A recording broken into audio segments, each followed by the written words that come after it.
Hello and welcome once again to my lovely list that I sometimes give. I had talked about my to-read list for spring, but I wanted to talk about my top 10 spring books.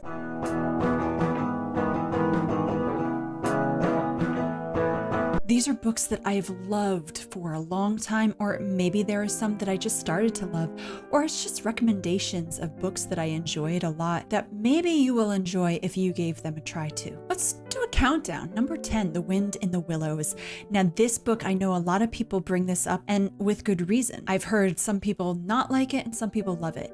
This was one of the first books that I remember receiving and being given. I had this beautiful copy that my oldest brother bought me when I was about 8 years old, and I would just stare at the pictures and the drawings, and when I finally read it, I was just so in love with it. I even remember I had to do a book report in school, and I made like a mobile with the different animals on it, and that was like third grade. And then I read it to my sons for homeschooling lessons later on, and I just was like, wow, it's like a rediscovery of this book as an adult that I didn't pick up on as a kid. It follows a mole, it has a rat, it has a toad, Mr. Toad. Now, frogs and toads are my favorite animal and I love them, but this toad, he's a naughty toad. Very naughty. He gets in lots of trouble throughout the book, but I think it taught good lessons for things maybe you shouldn't get involved in. There's a badger in this. There are just so many animals and the nature that is described throughout it. Now, this is not just a spring book, but it has all the seasons, but I just feel like a lot of this takes place in spring because that's when the animals are out for the most part. And I just really love the tales that are told. I feel like if I didn't read this book, I probably wouldn't have enjoyed wanting to explore nature as much as I did, but this really set a spark in my heart for loving being out in the woods and looking for these little creatures if I could catch one with my eyes. Number 9, Pollyanna. I have been reading the third and fourth books for this series, but the original story of Pollyanna, I can't talk enough about it. I just love the positivity in this book. A lot of it has to do with spring and summer situations. You have this girl who has gone through some hardship. She's an orphan. Her aunt is taking care of her. She's in this new area, but she talks to these different people. She meets and interacts with people, some people that others don't like at all and that are grouches and that people just avoid, and she just gives them a chance. And I love that she tries to go up to these people and say like, well, why are you so angry? What makes you so upset about the world? I've had hardships too. You know, she would give these examples. She's like, but you know what?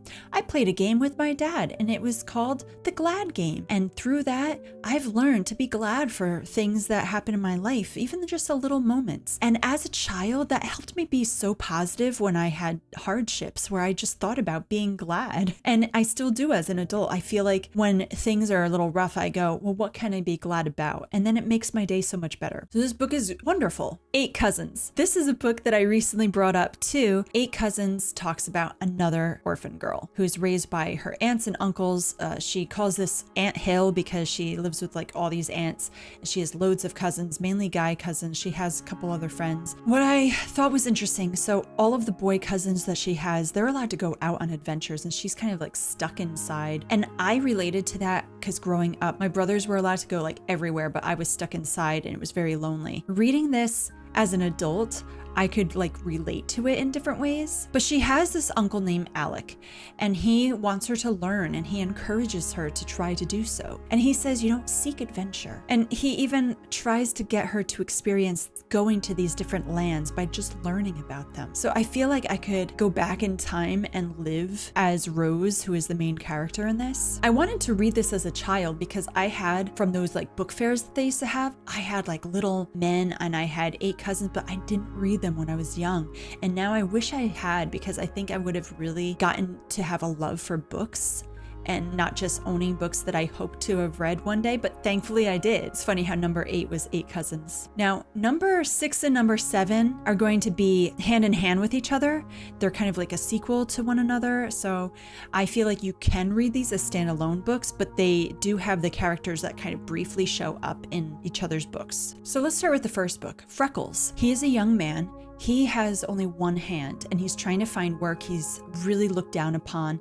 This book, it's set in the early 1900s and he's had a really hard life, but he's just trying to survive, and he is so polite. He is so nice. And when he gets this good job, he starts to really love the forest around him. He starts to really embrace it. And he lives near like a swampy area. When you read this book, it's just so beautiful. So he starts making friends wherever he goes. And eventually he finds someone that he wants to protect, someone that means a lot to him. So I really, really loved it. You know, this, I feel it's one of those books that you can read it as a boy or a girl and enjoy a lot. I just really love this. It's just beautiful. I highly recommend it. A Girl of the Limberlost is the next book. So the main character in this book is Elnora. She loves to learn about different insects, different things in nature. She grew up in the swamp and she craves education now. Because she's so poor, people also look down on her because of how she looks and where she's been living. What is funny about this book is I knew about this book when I was a kid. I used to have a movie called A Girl of the Limberlost, and I used to watch it every once in a while. But I thought, you know, when I read Freckles and I found out that this book was the sequel, I was like, I'm reading it. So Elnora, she tries to find different insects and she studies them. And she starts to kind of make money, makes a job out of this study. But she does this so she could pay her way through school. Her father is said to have died in the swamp. She never knew him. But her mother, she has lived with, and her mom is not nice. She is a horrible character. When you see how Elnora interacts with her mom, she is so kind to her despite how she is treated by her mom. It is so amazing. I just wish I had her qualities. She is so wonderful. Elnora is like what I would love to be as a person, inside and out, what I strive to be. She's just so wise and very intelligent. And she's forgiving and loving. She's also brave and independent. There is a romantic part to this, but I actually struggled with that in different ways. I didn't really enjoy part of the romantic parts in this book, but I can't give away spoilers. I think it would be something that you would have to learn and try to understand on your own. To tell me what you think if you have read this book. Number 5, Bright Island. I just read this book last year through a book club for another person on YouTube that I really love. And this was through It's a Charming Life. It's about a young girl who lives in Maine, and she is really adventurous. She lives on her own island with her family, a really big family, and she is the youngest of them. She only really knows life on her island. She's been taught at home. Her name is Truthful, which is a really cool name, which is funny because it's a family name for my long ago names in my family. Anyway, this book was written in the 1930s. Truthful she goes sailing around, and her mom is a very free spirit. I mean, if you have loads of kids like she had, you kind of have to be one. She's so good at teaching. So it's funny because this is like a homeschooling without there being homeschooling yet. So I felt pretty connected because I had homeschooled my 2 older kids and will homeschool my little one. But however, her father and her brothers say, you know what? Truthful needs to go out. She needs to learn about the world. So they send her off to some school when she is a young girl, like a teen, and they want her to be able to interact with other people. And it's the way they write, she's such an introvert, and how that social anxiety is totally shown in this. So I felt so bad for her because she's so shy and she's put in these positions where the spotlight is on her, and she's kind of I don't want this. However, it's a coming of age story. I feel like I could smell the ocean and feel a breeze. And some of the characters in this book, you can't stand them. There are some really fun situations, and just the fact that she knows how to go sailing and she knows so much about boats. She's a wonderful character. Maine is my favorite state to visit. I've been there several times. So it just made me think of Maine while reading it. I don't know if many people today would enjoy this book as much as I did because it's kind of dated, but at the same time, I think it was something beautiful. Again, another from my to be read list that I gave for spring. I'm going to talk about the first book because the second book is on that list.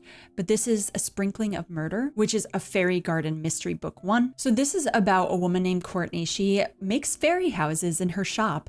So kids can come and have birthday parties there, and they could all make their little fairy gardens. And she just has a lot of people interested in that, and she does very well. And some people order it. So I really love how she has this passion for making these fairy gardens. But she has a real living fairy that works with her and lives in her little shop. But this fairy gets in some trouble, but she needs to gain her full-size wings from the queen of fairies.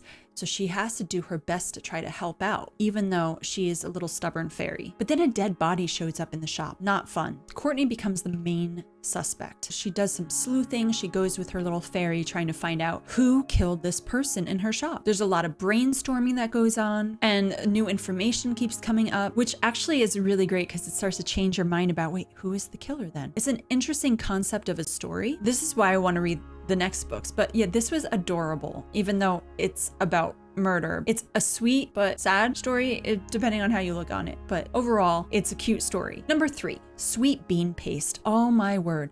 I read this either last year or the year before. It was so beautiful, so good. So there's this guy, he has a dorayaki shop. This is set in Japan. And he has this customer who's an old woman that comes up to him, and she's very nice, but she has like really deformed looking hands, but she wants to work for him. And he's like, are you able to? And she's like, yes, I make this stuff all the time. I'm really good at it. So he hires her, and the two of them work together, and they learn from each other. And the story of this woman starts to come out, and the story of this young man also starts to come out. So they join in a friendship that is very lovely. And then on top of that, there's this high schooler student that comes by, and she eats a lot, and they start to form a friendship with her. She eventually also wants to work there. It's very hard for me to not give spoilers for this book because there is such a beautiful story. This woman's background is based on some historical situations in Japan that occurred, and it gives you a sense of what someone like her would go through, and someone like the people in the time that I can't give anything away. Anyway, it's beautiful. It is set in spring, and it is very good. 1,000 Boy Kisses. All right, so how many of you know about A Walk to Remember? This is a very similar type of take on it. Obviously, it's not supposed to be, but it just reminded me so much of it. You have Poppy, the main character. She lives in Georgia, and she grows up with a young boy named Rune. Rune is from Norway, and he lives next door to her. So the two of them start to grow up. They form a really good bond. They're only like 5, and they share all their secrets and dreams with one another. When Poppy is about 8 years old, she has a grandmother who's starting to pass away. And so she tells her granddaughter that she has some dying wishes. And so she has a jar, and it's filled with hearts. And so she wants Poppy, as her dying wish, she wants Poppy to write all of her dreams and the things she wants to do on these little hearts. And she wants to have up to 1,000 of these in this. I guess there are 1,000 hearts that fill this jar. And this seems like a really impossible task for Poppy. Part of it is that, you know, these are called 1,000 kisses. So each one is supposed to be a kiss, but she's only 8, and she's like, I've never been kissed. Why? Like, her grandmother is like, oh, she's just very confused because she's only 8. And she's like, This whole story is so beautiful, and there's some sadness that happens throughout it, but oh my goodness, Rune and Poppy, what a cute pair they are. I am a love sap. I love lovely stories about love. When you've had young love, you understand like the importance of it. For me, I mean, I married my high school sweetheart, so for me, I really love these young stories of love in hopes that, you know, they'll last. And just how when you love someone, you want to protect them. You want to care for them. And that's what this book is all about. Now, I did read the sequel at some point last year. I did not enjoy the sequel. This one is just so filled with heart. And there's a lot of talk about blossoms and stuff. And my number 1 book for spring is The Secret Garden. I know it sounds typical, but seriously, I loved The Secret Garden. When I had the book, I was 8 years old, and I read it and I just devoured it. And then the movie came out like that summer. Granted, I did also grow up on an 80s Hallmark version of movie, which I actually like more, but this book is about Mary Lennox. She was raised in India because it's set in the time period when, you know, it was occupied by the British. She does not have much parental care. They kind of neglect her. And then a plague breaks out in India. But it's funny because she had been so sickly as a child, but then when this plague breaks out, she doesn't get it. She survives it. And so she was always thought of as weak. Because of this plague, there's some tragedy that happens. We learn this like right away. Her parents, they don't survive. So she's sent to live with her uncle in Yorkshire, England. She starts to learn about herself. Now, Mary had been such a selfish little girl because she just had servants. She would just order some people around. But through this, she starts to learn about her own selfishness. But one thing she discovers is a garden that's been locked away, hidden away, and she wants to help it. And she tries to fix it up, and she forms friendships with people that help her. She even learns about a young boy named Dickon who can charm animals. And then she also has a cousin named Colin, who's pretty much as selfish as she had been. But anyway, this has been a favorite story of mine forever. This was one of the first books I devoured as a child, and it still remains my top spring book of all time. So I hope you enjoyed this list. Let me know if you read any of these books, or maybe you're like, oh, I never heard of it. Just let me know something that's on your list. Maybe you have a top 10 you want to tell me, and maybe I haven't read one of your books that I'll go and explore. So thank you so much, and I hope you have a wonderful day.